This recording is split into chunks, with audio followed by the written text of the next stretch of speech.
Friends, బతికుంటే బలుసాకైనా తిని బతకొచ్చు, బతికితే బలుసాకు తినైనా బతకొచ్చు అంటారు కష్టాల్లో సామెతగా. ఆ బలుసాకు చెట్టు ఇదే చూడండి. ఈ కాయలు, ఈ బలుసు కాయలు ఇవి చూద్దాం. ఇది పచ్చిదండి,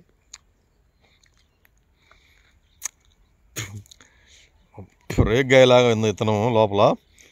ఈ పండు కాయలు చూడండి, ఈ పండు కాయలు సో కొంచెం ఒగరుగా ఉన్నాయి.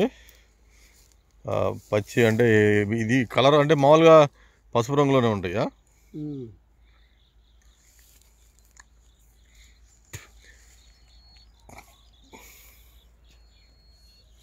బలుసుకాయలు చూడండి ఫ్రెండ్స్, ఇవి ప్రకృతి ప్రసాదించేటువంటి పళ్ళు అన్నమాట. ఇవి గ్రామీణులు గేదెలని, పశువుల్ని, మేకల్ని, గొర్రెల్ని తోలుకొని అడవులమ్మటి ఇలా వచ్చినప్పుడు వాళ్ళకి ఇదే అప్పుడు చిరుతిండి. రేగు పళ్ళు, బలుసు పళ్ళు, కలికాయలు, జానపళ్ళు, బట్టుకుడు పళ్ళు ఇలాంటివన్నీ కాలక్షేపము ఈ గేదెలను కాసుకుంటూ తినేవాళ్ళు చూడండి. సో గుత్తులుగా ఉన్నాయి కాయలు చూడండి, ఎంత అందంగా ఉన్నాయి. ముళ్ళు ఉన్నాయి, చాలా పెద్ద పెద్ద ముళ్ళు. ఈ ముళ్ళ చెట్టు, రేగు చెట్టు లాగా, అలాగే కాయలు కూడా ఉన్నాయి.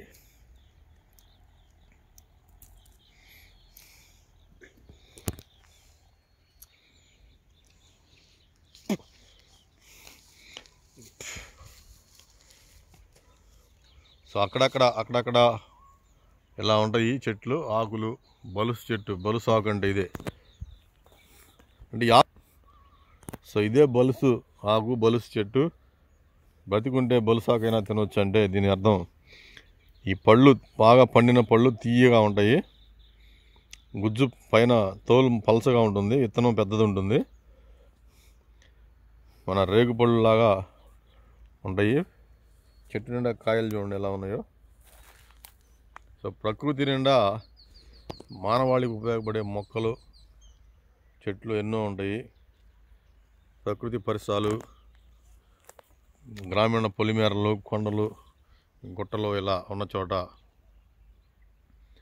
సో ఇలా మీకు ఎన్నో ఉంటాయి. మనం మర్చిపోతున్నటువంటి మొక్కలు, జీవజాలము. ఫ్రెండ్స్, మన channel the life shows by Raju నుంచి ఈ బలుసు మొక్క, బలుసు కాయలు మీకు చూపిస్తున్నాను చూడండి.